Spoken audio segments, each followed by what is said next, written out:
मैं हूं आपका टांका प्रसाद। लोहे को लोहे से जोड़ना और टूटे हुए दिलों को टूटे हुए गेट को जोड़ना तो हमारा रोज का काम है। लेकिन आज मैं इन लोहे को जोड़ने नहीं बल्कि आपका अकाउंटिंग इक्वेशन जोड़ने आया हूं। ये 2 लाख रुपए देख रहे हो, इन 2 लाख रुपए से सिर्फ तुम्हारे लिए खोल दिया एक वेल्डिंग की पूरी दुकान। आज पूरे प्रैक्टिकल तरीके से तुमको समझाने वाला हूं अकाउंटिंग इक्वेशन। किताबों का रट्टा मार मार के तुम्हारे भेजे में भी लग गया है ऐसा जंग, लेकिन आज टांका प्रसाद लगाएगा अकाउंटिंग का ऐसा हीट कि तुम्हारा कॉन्सेप्ट हो जाएगा एकदम नीट। वाह वाह। अरे वाह छोड़, जल्दी से माल निकाल। लेकिन वीडियो में आगे बढ़ने से पहले इन लोगों से मिल लो। ये है स्पार्क कुमार, ये दुकान में मेरी मदद करेगा। फिर ये आती है मालकिन शरावत, इनकी दुकान में किराए पर लेने वाला हूँ। फिर ये आते हैं कील बाबू, ये लकड़ में कीले ठोकते हैं यानी कारपेंटर है। फिर आते हैं हमारे इमारत सिंह, ये बहुत बड़े बिल्डर है, बड़ी बड़ी इमारतें बनाते हैं। फिर आते हैं लोहा सिंह, इनसे मैं खरीदूंगा रॉ मटेरियल, ये लोहे के बहुत बड़े व्यापारी है। अब हम सब मिलकर आपको सिखाने वाले हैं अकाउंटिंग इक्वेशन। तो चलो शुरू करते हैं। अब भाई दुकान चालू की है तो लफड़े यानी ट्रांजैक्शन तो होंगे ही। आज इस पूरी वीडियो में मैं 15 ऐसी धांसू ट्रांजैक्शन कराने वाला हूं, वो भी प्रैक्टिकल तरीके से, जिसको देखने के बाद आपका अकाउंटिंग इक्वेशन में दिमाग खुल जाएगा। लेकिन सबसे पहले सवाल ये आता है कि अकाउंटिंग इक्वेशन आखिर में होता क्या है। देखो, एक बिजनेस के जितने भी असेट्स का सम होता है ना, वो कैपिटल और लायबिलिटी के सम के बराबर होता है। यानी assets is equals to capital plus liability. Business में जितनी भी ट्रांजैक्शन होती है ना, वो हमारे असेट या कैपिटल या लायबिलिटी को ऊपर नीचे करती है। एक सेकंड में डाउन। बट ये जो इक्वेशन है वो कभी भी अनबैलेंस नहीं रहती, हमेशा इक्वल रहती। आओ इनको ना कुछ धांसू ट्रांजैक्शन से समझते हैं। अब टांका प्रसाद यानी मैंने इन 2 लाख रुपयों से अपने बिजनेस की शुरुआत की। इस ट्रांजैक्शन का अकाउंटिंग इक्वेशन में क्या फर्क पड़ेगा, आओ समझते हैं। 2 लाख बिजनेस का कैश बढ़ गया, कैश यानी एक असेट, और 2 लाख रुपए ही हमारे बिजनेस की कैपिटल इंक्रीज हो गई। कैपिटल वो पैसा होता है जो मालिक अपने बिजनेस में इन्वेस्ट करता है, या अब इसको ऐसा समझ लो जो बिजनेस की लायबिलिटी होती है टुवर्ड्स इट्स ओनर। तो ये 2 लाख रुपए वेल्डिंग बिजनेस की एक लायबिलिटी हो गई टुवर्ड्स टांका प्रसाद। जब बिजनेस बंद होगा या नए मालिक को बिक जाएगा तो ये पैसा बिजनेस को टांका प्रसाद को वापस करना है। इसको इंटरनल लायबिलिटी भी बोलते हैं। हाँ, ये 2 लाख रुपए कभी पूरा नहीं मिलता, कभी ज्यादा या कभी कम मिलता है, क्योंकि बिजनेस में होने वाले जितने भी खर्चे, लॉसेस, इनकम, रेवेन्यू होते हैं ना, वो हमारी कैपिटल को फ्लक्चुएट करते हैं। अब इस ट्रांजैक्शन को अकाउंटिंग इक्वेशन के फॉर्मेट में कैसे परोसना है, आओ देख लेते हैं। पहला आता है सीरियल नंबर का कॉलम, फिर आता है पर्टिकुलर्स, यहाँ पे ट्रांजैक्शन की डिस्क्रिप्शन लिखी जाती है। इसके बाद आते हैं असेट्स, जितने भी असेट्स होंगे वो लाइन वाइज यहाँ पर खुल जाएंगे। फिर आती है हमारी कैपिटल और लायबिलिटी।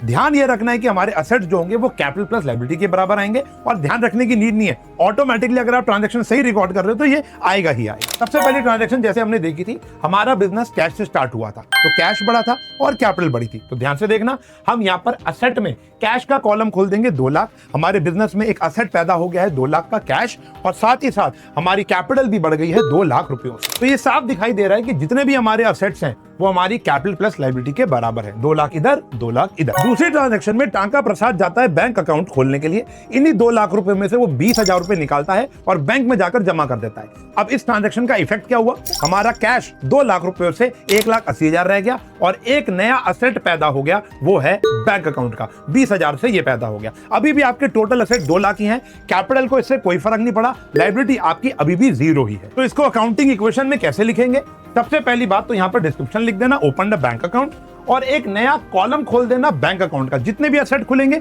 यहाँ पर खुलते चले जाएंगे। तो बैंक का एक नया कॉलम खुल गया, और ध्यान से देखोगे हमारा कैश 20,000 से कम हो गया। जब भी अकाउंट्स में कोई चीज माइनस की लिखी जाती है तो ब्रैकेट में लिखना ज्यादा बेटर होता है। तो यहाँ पर माइनस यानी 2 लाख रुपए से 20,000 चला गया, और बैंक 20,000 रुपए से हमारा बढ़ गया। अब जब भी हमारी 2 ट्रांजैक्शन हो जाती हैं तो हम यहाँ पर एक टोटलिंग करते हैं और एक निकालते हैं हम अपनी न्यू इक्वेशन।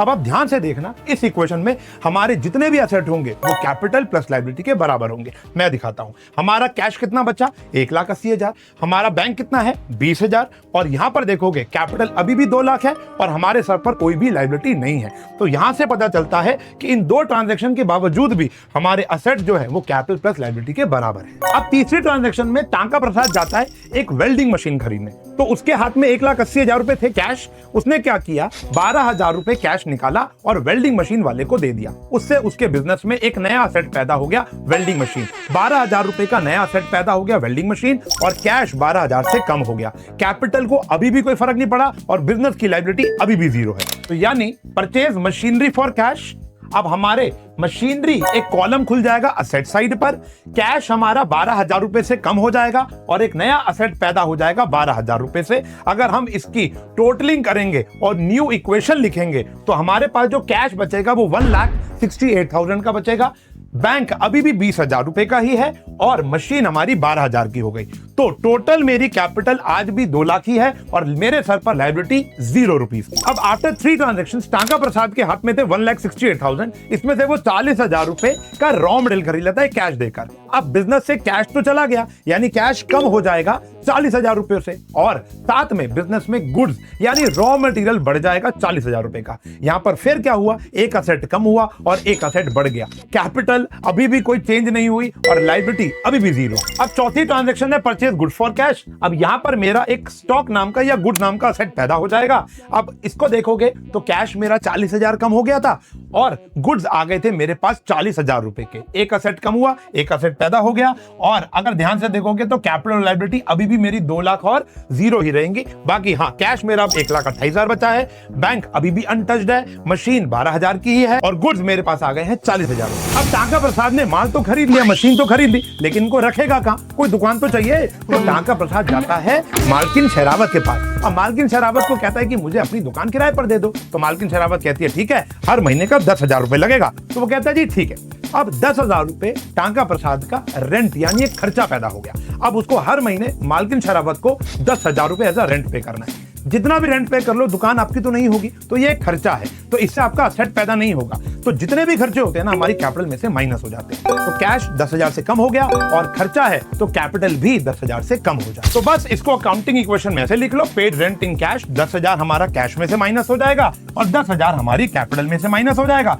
फिर अगर आप गौर से देखोगे तो आपको एक नई इक्वेशन मिलेगी। हर नई इक्वेशन बस ये चेक कर लेना कि जितने भी असेट्स का टोटल है क्या वो हमारी कैपिटल और लायबिलिटी के बराबर है। इस बार हमारी कैपिटल 1,90,000 रुपए हो गई, कैश बचा है 1,18,000, बैंक में अभी भी 20,000 है, मशीनरी 12,000 की है, 40,000 अब दुकान में माल आ चुका है 40,000 का और कैपिटल रही है मेरी 1,90,000। लायबिलिटी मेरे सर पर टांका प्रसाद पर कोई भी नहीं। अब छठी ट्रांजैक्शन में टांका प्रसाद ने 15,000 रुपए के माल में कुछ वेल्डिंग की, कुछ टांके लगाए, कुछ ठोका पीटी की और उसको बढ़िया से बनाकर 20,000 रुपए में कैश में बेच दिया। अब इस पूरे प्रोसेस में हुआ क्या, हमारे गोदाम से लोहा जो था, रॉ मटेरियल जो था, वो 15,000 का यूज हो गया, यानी वो बेच दिया। लेकिन वो बेचा कितने का? 20,000 का। अब पूरे प्रोसेस में मुझे 5,000 का मुनाफा हुआ है।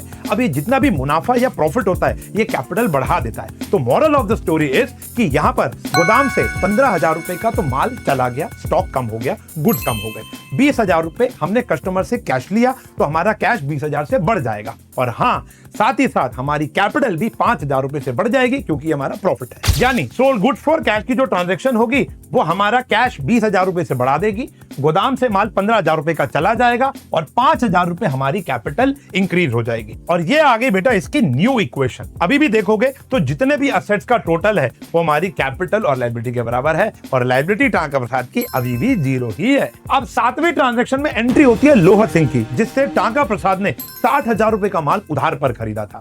अब इससे अकाउंटिंग इक्वेशन में इफेक्ट क्या पड़ेगा? अब देखो, हमारे गोदाम में, हमारे दुकान में 60,000 रुपए का लोहा यानी रॉ मटेरियल आ जाएगा, लेकिन बिजनेस को 60,000 रुपए लोहा सिंह को अभी पे करने हैं। तो बिजनेस की लायबिलिटी यानी क्रेडिटर लोहा सिंह बढ़ जाएगा 60,000 रुपए से। अब बच्चे यहां पर कंफ्यूज होते हैं कि यहां पर सर कहीं लिखा तो है नहीं कि उधार पर माल बेचा है। तो बेटा जब भी यहां ना लिखा हो कि इन कैश में माल खरीदा या बेचा है और किसी का नाम दिया हो तो बाय डिफॉल्ट स्टूडेंट लाइफ के अंदर हम मानते हैं वो क्रेडिट ट्रांजैक्शन है। तो परचेज गुड्स ऑन क्रेडिट, इससे इफेक्ट क्या पड़ेगा?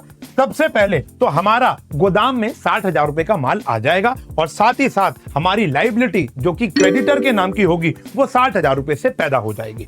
फिर अगर हम इसकी अकाउंटिंग इक्वेशन देखें तो यहां पर हमारे जितने भी असेट्स होंगे वो कैपिटल और इस बारी हमारी सर पर लायबिलिटी भी पैदा हो चुकी है, वो है 60,000 रुपए की। तो असेट्स आप टोटल करके देख लेना, असेट्स जितने भी है वो कैपिटल और लायबिलिटी के सम के बराबर ही मिलेंगे। अब टांका प्रसाद जब इतने टांके जोड़ेगा तो भाई बिजली का बिल तो आएगा ही आएगा। तो 5,000 रुपए बिजली का बिल आया, टांका प्रसाद ने निकाला अपना फोन और कर दिया यूपीआई। अब जो हमारा बिल है वो हमारा हर महीने आएगा, तो खर्चा है तो ये कैपिटल में से माइनस हो जाएगा और अब हमारी जेब से कैश नहीं गया बल्कि हमारे अकाउंट से 5,000 रुपए डिडक्ट हो गए, तो हमारा बैंक बैलेंस 5,000 से कम हो जाएगा। यानी अगर हम अपना बिजली का बिल चेक या यूपीआई से भरेंगे तो हमारा बैंक बैलेंस 5,000 से कम हो जाएगा और हमारी कैपिटल क्योंकि खर्चा है तो 5,000 से कम हो जाएगी। और ये आ गई बेटा हमारी नई इक्वेशन। अब 9वीं ट्रांजैक्शन में एंट्री होती है इमारत शर्मा की। इमारत शर्मा कौन है? एक बिल्डर है जो बड़ी बड़ी इमारतें बनाता है। उसने हमको ऑर्डर दिया नई खिड़की और दरवाजे का अपनी एक नई कंस्ट्रक्शन साइट के लिए। तो हमने अपने गोदाम में से 20,000 रुपए का रॉ मटेरियल लिया, उसके अंदर कुछ टांके लगाए, ठोका पीटी की और एक नई खिड़की दरवाजे बनाकर 24,000 रुपए उनको हमने बेच दिया। लेकिन इमारत सिंह कहता है कि अभी मैं आपको पैसे नहीं दूंगा, पैसे आपको 2-2.5 महीने के बाद मिलेंगे। तो इस ट्रांजैक्शन का इफेक्ट क्या हुआ? गोदाम से 20,000 रुपए का रॉ मटेरियल चला गया, यानी गुड्स 20,000 से कम हो गए। पूरे प्रोसेस के अंदर मुझे 4,000 रुपए का मुनाफा हुआ, तो मेरी कैपिटल में ऐड हो जाएगा। और हाँ, पैसे अभी आए नहीं है तो कैश नहीं बढ़ेगा। डेटर, इमारत सिंह मेरा डेटर है, एक नया सेट जो कि 24,000 से बढ़ जाएगा, फ्यूचर में मुझे पैसे देगा। तो सोल्ड गुड्स ऑन क्रेडिट, जब भी उधार पे माल बेचोगे तो एक नया असेट पैदा हो जाएगा जिसका नाम होगा डेटर।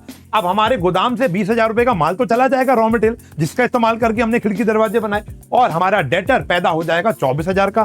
पूरे प्रोसेस में हमारी कंपनी, हमारे बिजनेस को प्रॉफिट हुआ 4,000 रुपए का। और अब देख लो, ये आपकी आ गई एक नई अकाउंटिंग इक्वेशन। अब स्पार्क कुमार को भूल गए? भाई इतनी मेहनत करता है, मेरे साथ हेल्प करता है, 1,38,000 रुपए कैश पड़ा हुआ था, 10,000 रुपए उसको मैंने मंथली सैलरी का वादा किया था। अब मेरे 1,38,000 रुपए में से 10,000 कैश चला जाएगा, 1,28,000 बचेगा, और सैलरी मेरा खर्चा है। जितने भी खर्चे होते हैं हमारी कैपिटल में से माइनस हो जाते हैं। तो स्पार्क कुमार को मैंने दिए थे 10,000 रुपए, मेरी कैपिटल में से भी ये माइनस हो जाएगा। तो ट्रांजैक्शन करने के बाद मेरा कैश 10,000 से कम हो जाएगा और मेरा कैपिटल भी 10,000 से कम हो जाएगा। और यहाँ आ जाएगी बेटा हमारी एक और नई इक्वेशन। अब एक दिन टांका प्रसाद दुकान पे टांके लगा रहा था, एंट्री होती है लोहा सिंह की। लोहा सिंह टांका प्रसाद को कहता है, भाई जो तूने मुझसे उधार पे माल खरीदा था वो 60,000 रुपए कब चुका रहा है? तो टांका प्रसाद कहता है, आपने तो मुझे 3 महीने का उधार दिया था, अभी तो 2 महीने ही हुए हैं, 1 महीने बाद मैं आपको पे कर दूंगा। तो लोहा सिंह कहता है कि नहीं, मुझको तो आज ही पैसा चाहिए क्योंकि अर्जेंसी है। टांका प्रसाद कहता है कि ठीक है, आप आज मेरे से 59,000 ले लो और मामला रफा दफा कर लो। लोहा सिंह कहता है, लेकिन लेने तो 60,000 थे। टांका प्रसाद कहता है, मैं आपको 1 महीना पहले दे रहा हूं तो कोई डिस्काउंट तो दो। तो टांका प्रसाद को डिस्काउंट मिल जाता है 1,000 रुपए का। 59,000 रुपीज वो पे करता है और 60,000 रुपए की लाइबिलिटी रफा दफा हो जाती है। तो हुआ क्या, हमारा जो कैश था, टांका प्रसाद का जो कैश था वो 59,000 से कम हो जाएगा, लेकिन जो लाइबिलिटी थी लोहा सिंह की क्रेडिटर, वो 60,000 रुपयों से कम हो जाएगी। और इस पूरे प्रोसेस में बिजनेस को हुआ 1,000 रुपए का फायदा, और सारा फायदा कैपिटल में ऐड होता है। अब इसे लिखेंगे कैसे? अमाउंट पेड टू लोहा सिंह, 60,000 रुपए की जगह 59,000 मेरे कैश में से चला जाएगा, लेकिन लाइबिलिटी मेरी 60,000 से ही कम हो जाएगी। पूरे प्रोसेस में 1,000 का फायदा, कैपिटल बढ़ जाएगी। और फिर से आ गई आपकी एक और नई अकाउंटिंग इक्वेशन। और इत्तेफाकन अगले ही दिन इमारत शर्मा हमको पैसे देने आ जाता है, कहता है ये 15,000 का चेक ले लो। हम कहते हैं 15,000 लेने तो हमको 24,000 है। वो कहता है कोई बात नहीं, मैं 9,000 बाद में दे दूंगा। अब यहाँ फुल सेटलमेंट वर्ड नहीं लिखा कहीं पर भी क्वेश्चन में, तो इसका मतलब है 15,000 रुपए उसने दे दिए, 24,000 रुपए में से 9,000 वो बाद में देगा। अब उसने चेक दिया है तो मेरा बैंक बैलेंस 15,000 से बढ़ जाएगा, और हाँ, डेटर मेरा 15,000 से कम हो जाएगा। पहले 24 था, अब 9,000 बच जाएगा। यानी जब चेक रिसीव हुआ आपको इमारत शर्मा से, तो आपका बैंक 15,000 रुपए से बढ़ जाएगा और डेटर आपका 15,000 रुपए से कम हो जाएगा। और फिर से आपको मिल जाएगी एक नई अकाउंटिंग इक्वेशन। अब वेल्डिंग मशीन को आप इस्तेमाल कर रहे हो तो उसके ऊपर डेप्रिसिएशन भी तो लगेगा। अब डेप्रिसिएशन हमने लगाया 2,000 रुपए। ये एक ऐसा खर्चा होता है जो नॉन कैश होता है, हमारी जेब से पैसा नहीं जाएगा। हमारी वेल्डिंग मशीन की जो वैल्यू है वो 2,000 से कम हो जाएगी, और ये खर्चा है तो हमारा कैपिटल में से 2,000 माइनस हो जाएगा। बस अब इसको हम ऐसे यहां पर लिख देंगे कि हमारी मशीन जो है वो 2,000 रुपए से कम हो गई, उसकी वैल्यू कितनी बची? 10,000 रुपए, और हमारी कैपिटल अब कितनी हो गई? 1,83,000 रुपए। फिर एक दिन ना रोते रोते स्पार्क कुमार मेरे पास आता है, कहता है भाऊजी मेरी गर्लफ्रेंड की शादी हो रही है, पैसों की सख्त जरूरत है। तो मैंने कहा ठीक है। तो कहता है मुझे 2 महीने की ना सैलरी एडवांस में दे दो, प्रीपेड दे दो। हमने उसको 20,000 रुपए कैश में से निकाल के दे दिए। अब इसका काउंटिंग क्वेश्चन में इफेक्ट क्या पड़ेगा?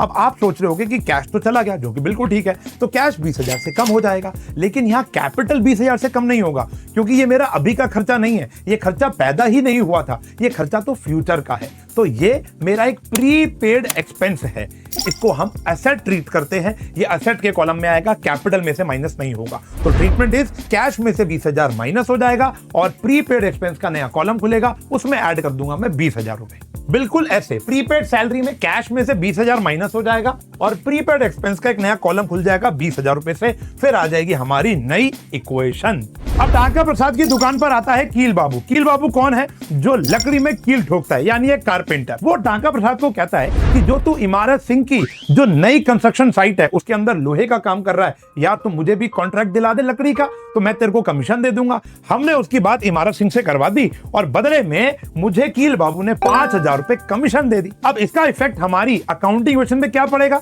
हमारा बैंक बैलेंस बड़ा हो जाएगा, क्योंकि उसने यूपीआई किया था तो हमारा बैंक बैलेंस 5,000 से बढ़ गया, और ये हमारी एक एक्स्ट्रा इनकम है, और जो भी इनकम होती है वो हमारी कैपिटल में प्लस हो जाती है, यानी 5,000 कैपिटल में ऐड हो जाएंगे। तो ये हमारी पिछली न्यू इक्वेशन थी। अब इसके अंदर अगर हम बात करेंगे तो रिसीव्ड कमीशन वाया यूपीआई या चेक एक ही बात है, तो हमारा बैंक 5,000 से बढ़ जाएगा, और हां हमारा कैपिटल भी 5,000 से बढ़ जाएगा।